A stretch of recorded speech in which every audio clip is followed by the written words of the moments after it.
Welcome to Cavendish Golf Club, and what a golf course this is. You're in for a treat.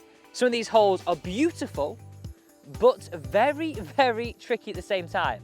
So today we're going to be talking about how you can learn to break 80. Some crucial tips to help you lower your scores, and not just lower your scores, but lower them quicker. Not only are you going to get some cracking tips today, but this golf course was built by the same person who built Augusta, Alistair Mackenzie. So you're going to, it's just beautiful, some of these holes. So you're going to learn some cracking tips, but you're also going to see some brilliant course design. Let's have a look at this hole. So this is the 4th. We're going to play the 4th, the 5th, and the 16th. First things first, let's get a yardage. So we have 101 yards. Now, even though that's only 101 yards, this looks so tricky, it's so narrow. So about breaking 80 is about managing your game well. So you get into a tricky hole and you've got to think, how can I get out of here with a par at very worst? So it's 100 yards to the flag, but it's below me into the wind. Very, very tricky to sort of guesstimate how far it actually plays. So in this situation, this is how I think about this. If it's downhill, but into the wind, I would just keep it the same yardage you lasered. Maybe add actually a little bit on. Usually, when it's downhill, you'd take a few yards off because the shot plays shorter. So we're going to play it flat 101, and let's choose the club. What do you think? Am I talking absolute rubbish? Is this something that you would do or wouldn't do? Let me know. These tips are here to help you lower your scores and enjoy your golf a little bit more. Okay, so it's only 101 yards, and this is where you might think I'm going crazy. I am going to hit 8 iron. Yes, you heard me right. In situations like this, into the wind downhill, the last thing we want this ball to do is get a load of spin and climb. So if I use a lower lofted club, I'm going to create some lower spin because I can swing slower to get that ball to go the distance. And that's key to managing your ball in this situation. Okay, so when we're hitting this shot, just picture you hitting like a long chip. I'm going to move this ball towards the back of my stance and just play it like a 9 o'clock swing to 9 o'clock swing.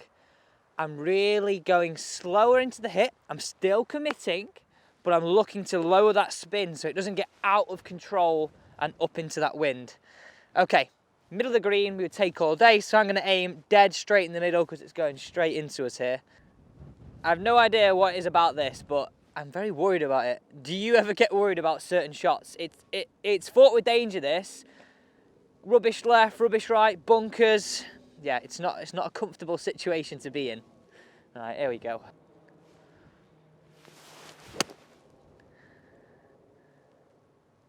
Get a piece.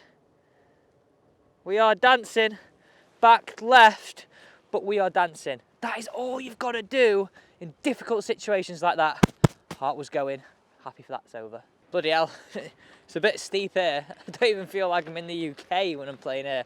Look how good this looks.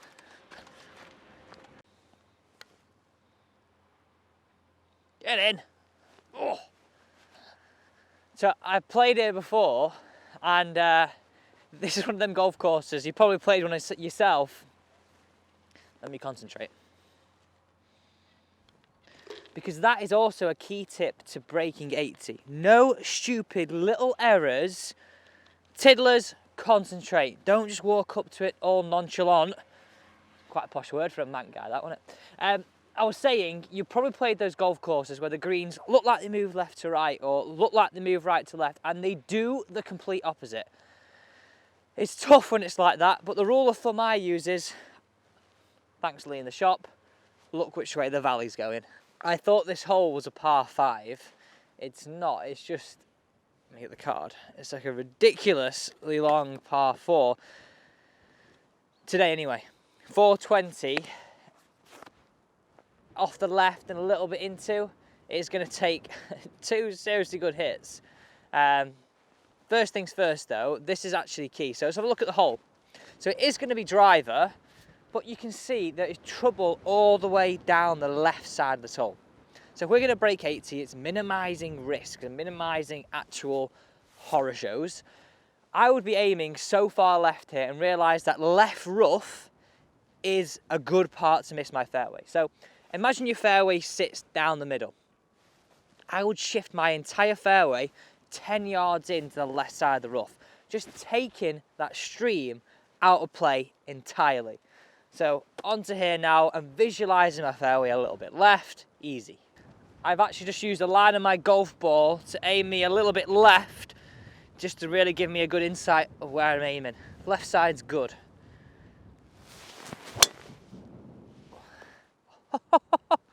We will take that all day long. Not much run. Welcome to winter. So that was the tee just back there, just over that path, and we're just up here. Hopefully you can see how windy this is. I feel like I'm walking into a blizzard. So I'm in the rough there. The fairway starts around here and the trouble is there. So just by adjusting that fairway a little bit to the left and playing to that semi, it just makes your margin of error so much bigger. Right, 200-yard mark is there. Whew, uphill, this is going to play a long way. 201. I'm in a real predicament here. I think I'm going to go 3-iron. It's into that wind off the left, which I think for a random player always plays a bit longer. I want to hit 5-wood because it's so windy, but at the same time, I fear that's just going to go on the wind. 3-iron, I'm going to go with. If I get it great, it'll get there. If it don't get it so good, I know I'm probably just going to be short of the green, whereas 5-wood I feel could end up in no man's land, which is the place we don't want to be. Next time you're out on the golf course, go for a club just like this. You're going to have more control, your errors aren't going to be as bad, and therefore you're going to lower your scores quicker. The whole point of this video was to get you to break 80 quicker, and using this advice, you can do that, okay? Trust me on this, honestly. Right, toughie shot coming up, let's give it a go. Hit it good. Pin eye left. Nice shot, wind didn't touch it at all. Now, I've not ended up in the situation that's ideal, obviously, that's the green, but the positive thing about this is, because of the club that I chose, I'm not in a terrible situation. So if things don't go to plan, keep positive and think, right, okay, how can I get out of this now with a par? So below the surface here, I've gone 54, gonna try and just land it just on and let it bimble down there.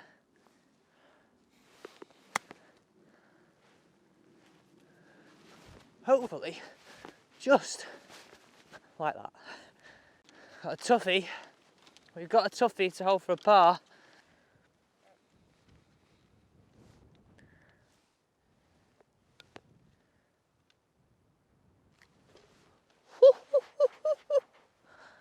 Snuck her in there.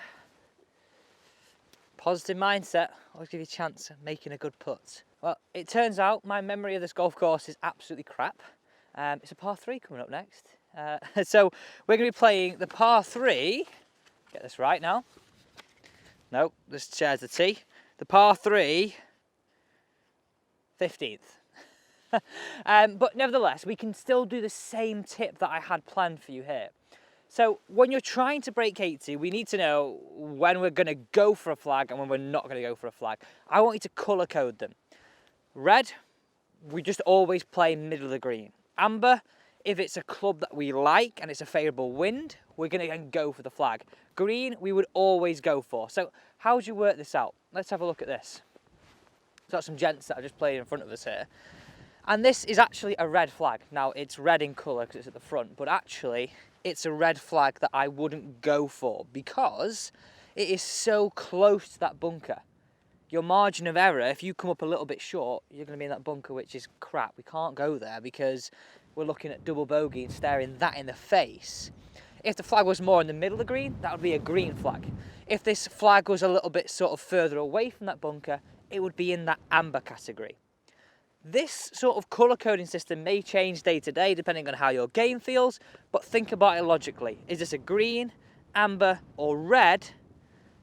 Can we go for the flag? Can't we go for the flag? Play smart, all right? That's the tip. I don't want to offend anybody here. All three lovely blokes, had a great conversation with them. they've all ended up short. Short of this flag, you're short-sided. We're actually taking one more club, going a little bit long of the green, makes it a far easier chip. So even though you may miss it going long, you're leaving yourself an easier option, better chance of hitting a par, easier to break 80, lowering your scores. 120 yards and it's downwind. This is perfect for my pitching wedge. A comfy one, not a full one, not trying to take anything off it. I can just play a little bit of a back foot, nice comfy pitching wedge here, and hopefully play past that flag.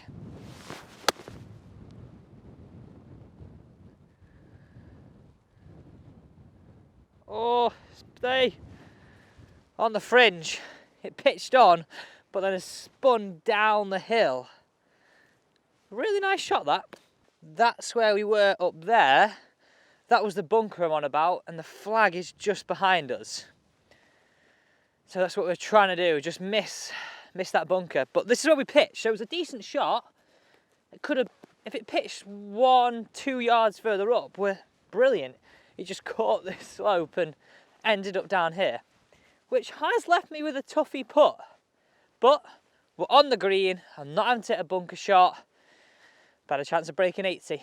So when you've got a putt like this, your practice before you go out is absolutely essential, and the feedback you get through a round. So on the putting green, before you go out, hit a few putts, test yourself, uphill, downhill, get a real feeling for what the greens are doing on the day.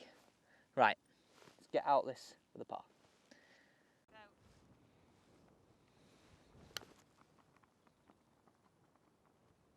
Oh, tester coming up. That's a lot slower than I thought.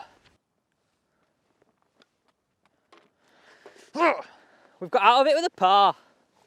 Not gonna lie, knees are going on that one. Right, that's a wrap. We went through playing downhill and into the wind, adjusting yourself on a tough tee shot, and colour coding your flags. Let me know if you're gonna take this out on the golf course and you're gonna use it in your next round. And if you did like this video, it does help me. It means we can go to more golf courses. Hit that thumbs up button, and well, if you haven't already, subscribe to the channel.